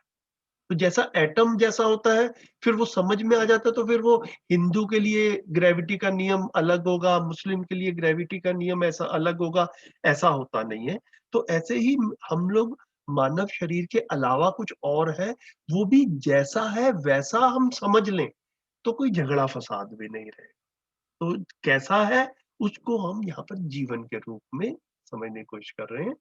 तो भौतिक क्रिया, रासायनिक क्रिया और जीवन क्रिया, यही इनमें से ना समझ आना समस्या है, और ये समझ आ जाए किसी भी घटना क्रिया के नियम की समझ होना ही समाधान है। तो ये समस्या और समाधान जो है, ये मुझे लगा हमारा काफी इम्पोर्टेंट है। समाधान शब्द तो पूरे दर्शन में काफी बार आएगा। फिर गुरु मूल्य और लघु मूल्य की भी बात होती है। तो लघु मूल्य बेसिकली क्या हुआ, शॉर्ट ड्यूरेशन वाला जो है वो गुरु लघु मूल्य हो जाएगा, और दीर्घकालिक अथवा अपरिणामिता, अपरिणामिता मतलब जिसका कोई परिणाम ही ना हो। तो यहाँ पर व्यापक को इस रूप में पहचाना जिसका कोई परिणाम नहीं होता, जिसमें परिवर्तन ही नहीं होगा, उसका रिजल्ट क्या आएगा? वो तो पहले ही एक रिजल्ट में, जिस भी रिजल्ट में है वो उसी में ही निरंतर रहता है। और दीर्घकालीन परिणाम जो है वो जो जो- जिसमें निरंतरता है, लंबे समय तक चलने वाला है, इनको जो है दीर्घकालीन परिणाम और अपरिणामिता, इनको गुरु मूल्यन कह रहे हैं। तो इतना करके जो है हमने मोटा मोटा यहाँ तक के लिए जो मेरे को इम्पोर्टेंट लग रहा था, उतनी बात मैंने अपनी तरफ से रख दी। बाकी आप बाकी साथी भी हैं, आप कुछ ऐड करना चाहें तो करें, कुछ स्पष्टीकरण चाहिए हो तो उस पर भी बात कर सकते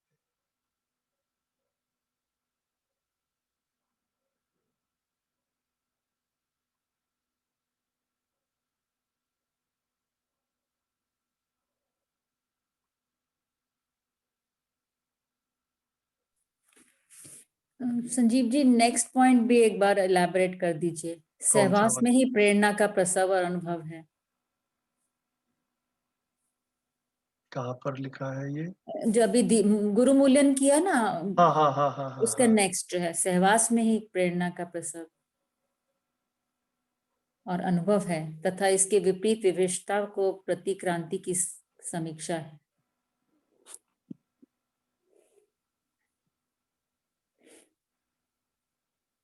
मैं शायद एक्सप्लेन ना कर पाऊं, आप बताइए। नहीं नहीं नहीं नहीं, कोई नहीं, मैं भी देख ही रहा हूँ कि कैसे कहा जाए। सुनील भाई, आप रखेंगे अपने आपको, आपका कुछ ध्यान जाता हो इसको पढ़ करके तो आप बताएं।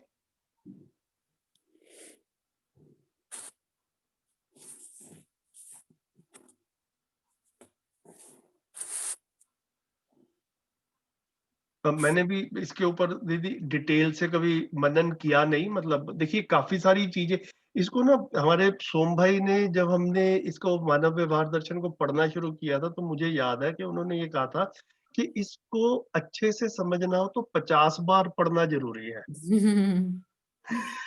ठीक है, तो अब 50 बार पढ़ना जरूरी है, तो हम अभी तो पहली बार, अब कई साथी पढ़ रहे हैं, हमारे जैसे लोग हैं, हम ऐसा कह सकते हैं कि हम इसको 8-10 बार पढ़ चुके हैं, बीच बीच में से पूरा करके अगर ऐसा बोलें, तो क्या रहता है कि हर पासिंग में, हर पढ़ने में कुछ कुछ चीजों की तरफ ध्यान जाता है जो हमें महत्वपूर्ण लगती है, उसके ऊपर हमारा शोध चलता है, उसके ऊपर थोड़ी स्पष्टता बनती है, और जो ऐसा लगता है कि भैया इसको भी पेंडिंग में रख सकते हैं, उसको पेंडिंग में रख देते हैं कि इसको अगले राउंड में देख लेंगे या उससे अगले राउंड में देख लेंगे। दीदी, मैं पर्सनली इस तरीके से जो अपना अध्ययन चल रहा है, जो समझने का क्रम चल रहा है, तो उस समझने के क्रम में अभी इसके ऊपर मैंने ज्यादा अपने में, मतलब बिल्कुल क्लियरली कहूँ तो ज्यादा सोचा नहीं है, इसको पढ़ के आगे निकला। आप में से किसी का कुछ ध्यान जा रहा हो या कुछ इसका निकल के आ रहा हो, मतलब आप बताइए अपनी तरफ से, बाकी साथियों ने भी पढ़ा है। सुनील भाई, देव भाई, किसी का ध्यान जाता हो तो इसको ऐसे मुझे दिख रहा है अभी इस हिसाब से कि सहवास की जहां तक आप बात करते हैं कि जब जैसे हम हैं और हम कुछ चीज ग्रहण करते हैं, ठीक है, वो अगर हम कुछ पॉजिटिव ग्रहण करते हैं तो वो हमारे को प्रेरित करता है आगे बढ़ने के लिए। ओके। तो जागृति पथ पर बढ़ने के लिए जो जो चीजें जो पॉजिटिव हम ग्रहण करते हैं तो वो हमारे को अनुभव की तरफ ले जा सकता है। ठीक है। और पॉजिटिव ग्रहण करने का मतलब यह है कि हम समाधान पूर्वक जीते रहते हैं, हर उसमें चारों तरफ अपनी सारी अवस्थाओं को समझते हुए, देखते हुए, और तो हम समाधान पूर्वक जीते जाते हैं। और उसके विपरीत हमारी विवशता तब बनती है और हमारी ह्रास उस तब होता है जब हम समस्याओं को इकट्ठा करते जाते हैं, जब हम कोई उसका कोई सॉल्यूशन नहीं ढूंढने की तरफ जाते, कोई रिजॉल्व नहीं करने की हम कोई चेष्टा करते। तो होता हम जीते सहवास में ही हैं, उसको भी हम देखा जाता है। तो अभी मतलब जैसे यहीं पे पिछले पैराग्राफ में सहवास की परिभाषा जिस तरह से बाबा जी ने बताई, उसको मैं यहाँ पर लिंक करने की कोशिश कर रहा हूँ, तो मेरे को वहां पर थोड़ा सा मुश्किल हो रही है। उन्नति की ओर जिस योग के अनंतर विलगीकरण संभव हो उसकी सहवास संज्ञा है। सहवास के अनंतर उन्नति की ओर प्राप्त संवेगों की प्रेरणा।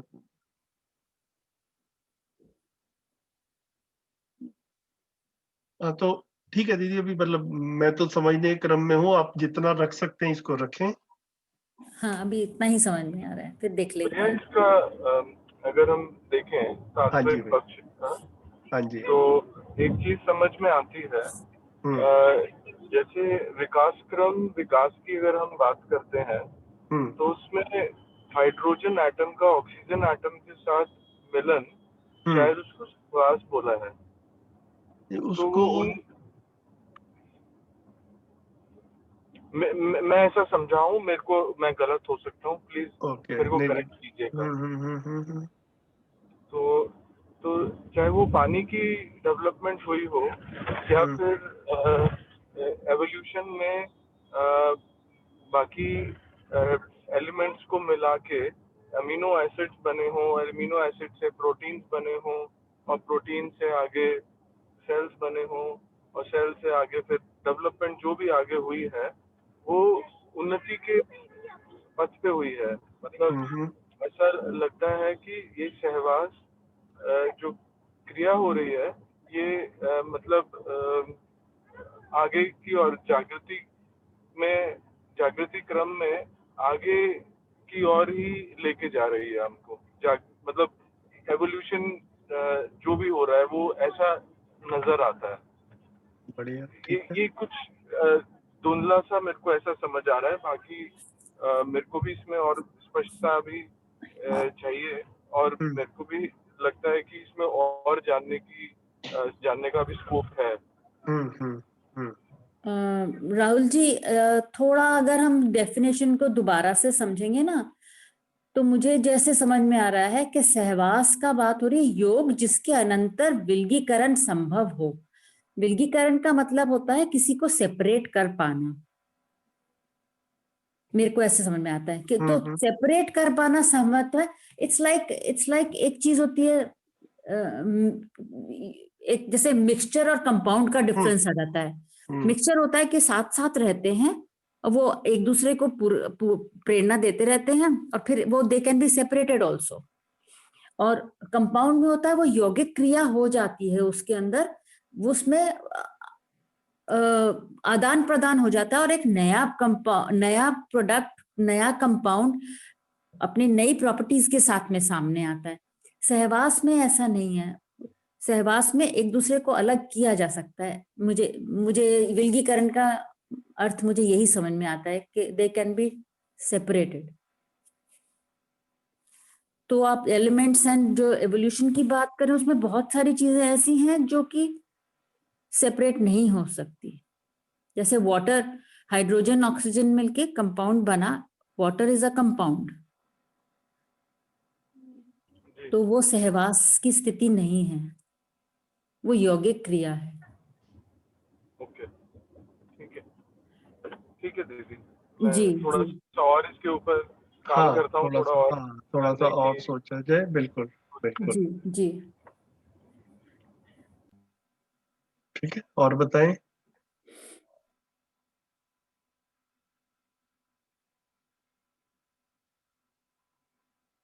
भैया इसके अंदर थोड़ा सा ये गुरु मूल्य को थोड़ा सा और स्पष्ट करेंगे। वैसे तो हल्की इसके बारे में हल्का सा भास है, लेकिन और स्पष्टता चाहिए थोड़ा गुरु मूल्य लघु मूल्य के बारे में। भैया जैसे ना अस्तित्व में 3 ही वास्तविकताएं हैं, अगर हम देखें तो उसको क्या क्या बोला कि सत्ता में संपृक्त जड़ और चैतन्य प्रकृति, ऐसा बोला कि 3 वास्तविकताएं हैं। तो अगर इसको देखें तो जो जड़ प्रकृति है ना, उसका जो परिणाम है वो, उसको बोला कि वो मतलब छोटे समय वाला, शॉर्ट टर्म वाला, टेम्परेरी वाला, उस तरह से कह रहे हैं। फिर उसके बाद में जो चैतन्य प्रकृति वाला परिणाम है वो दीर्घकालीन परिणाम देख सकते हैं उसको। और फिर जो व्यापक है उसको अपरिणामिता बोले। तो अगर हम ये 3 कैटेगरीज में रखें तो कम से कम एक तरीके से हम प्लेस कर पा रहे हैं जड़, चैतन्य और व्यापक, इनको। तो इसमें जड़ जो है वो सबसे लघु वाला मूल्य में अगर रखें, उसके बाद में चैतन्य को जो है वो दीर्घकालीन परिणाम में रखें, और फिर व्यापक को जो है उसको हम बिल्कुल अपरिणाम, मतलब निरंतर वाला मूल्य हो गया। तो दीर्घकालीन और निरंतर, इस तरह से इन तीनों को मैं देख पा रहा हूँ। तो उसी चैतन्य में ही फिर जो हमारे जितने भाव पक्ष की बात आती है वो सारी की सारी चैतन्य में आती है। उसी को फिर हम दीर्घकालिक सुख के साथ भी, लॉन्ग लास्टिंग हैप्पीनेस के साथ में भी रिलेट कर पाते हैं, क्योंकि वो चैतन्य से रिलेटेड है। जड़ से हमको लॉन्ग लास्टिंग हैप्पीनेस नहीं मिलती है, जड़ से हमको शॉर्ट टर्म हैप्पीनेस मिलती है। इस तरह की बात हमने पहले की भी है डिस्कशन में। तो मैं इसको ऐसे देख रहा हूँ भैया। भैया मेरा है ना, गुरु मूल्य किसको कहा गया है, मैं वो समझना चाह रहा हूँ। और कई बार लघु मूल्य भी कई बीच में मैंने पढ़ा है, तो ये थोड़ी सी इसकी स्पष्टीकरण चाहिए था। ये परिभाषा संहिता में गुरु मूल्यता को बोला है श्रेष्ठता के रूप में श्रेष्ठता के रूप में प्रमाण, मतलब जो चीज ज्यादा श्रेष्ठ है। और लघुता का वो हो जाता है जो कि उस लेवल, श्रेष्ठता की लेवल पे ना हो, इसी तरह से जाता है। इसीलिए गुरु मूल्य और लघु मूल्य की बात होती है।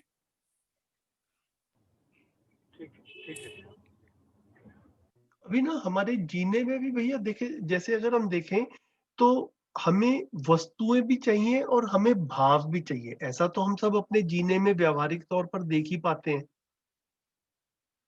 ठीक है ना राहुल भाई? जी जी भैया। है ना? तो इसमें जो है ना, जब तक ये जो हमारा भाव की आवश्यकता है, हमारी जो आवश्यकता है वो जहां से पूरी होती है उसको हम मूल्य, जो भी हमारी आवश्यकता है जहां से भी पूरी हो रही है उसको हम मूल्यवान मानते हैं। तो अगर हमें अपनी भाव की आवश्यकता की क्लैरिटी नहीं रहती है तो हम सारी आवश्यकताओं को भौतिक रासायनिक वस्तुओं से, जड़ संसार से पूरा करने की कोशिश करते हैं। तो उस तो बेसिकली क्या हो गया, अब जड़ संसार जो है उसका एक्चुअल में उसकी उपयोगिता जो है वो भाव से उसका मूल्य जो है वो लघु है, मतलब उससे हमारे को लंबे समय तक वाला सुख नहीं मिल सकता। मानव सुख धर्मी है, और वो जो सुख धर्मिता है वो हमारे को ये चैतन्य और व्यापक समझ कर ही आती है। ये जब समझते नहीं है तो हम लघु से ही दीर्घ पाने की कोशिश करते हैं, वो होता नहीं है।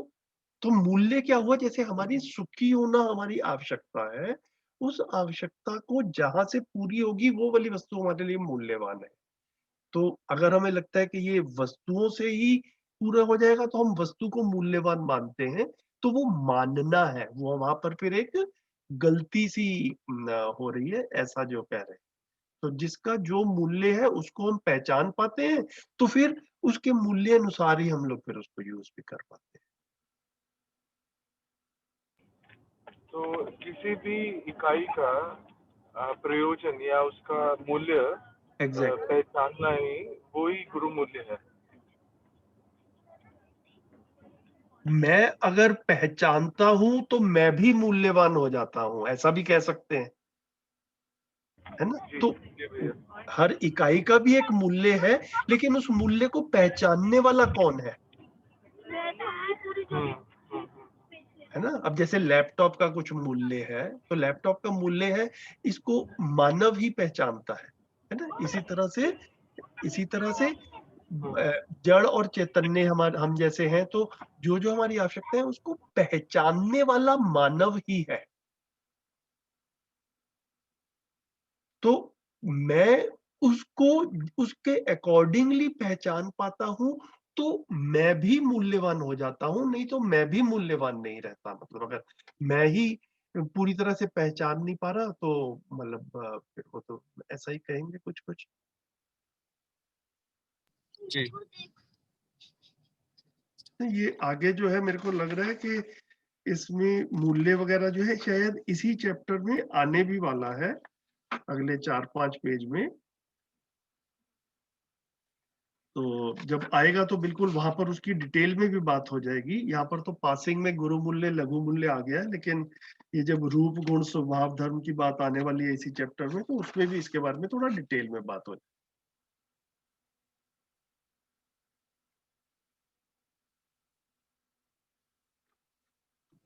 जी भैया।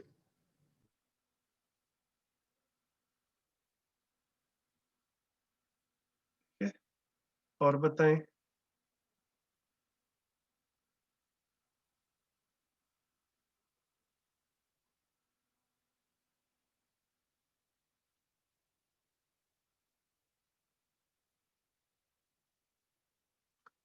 आज भैया अटेंडेंस काफी कम रही, मैंने देखा कि 10-11 से ज्यादा लोग जुड़े नहीं पाए। कोई खास कारण रहा होगा या बाय चांस ऐसा हुआ?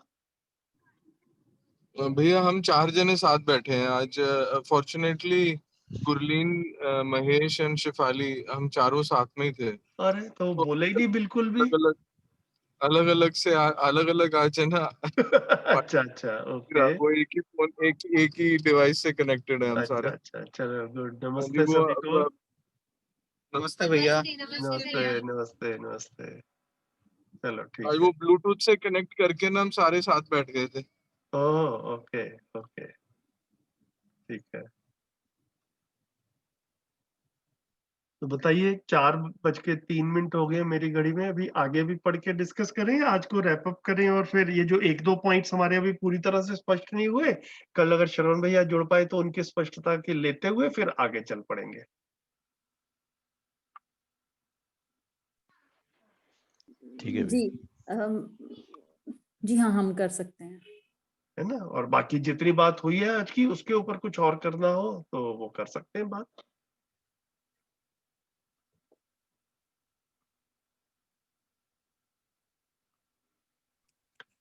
ठीक है, नहीं कुछ प्रश्न आ रहा तो अभी आज को फिर वाइंड अप करते हैं, फिर कल मिलते हैं।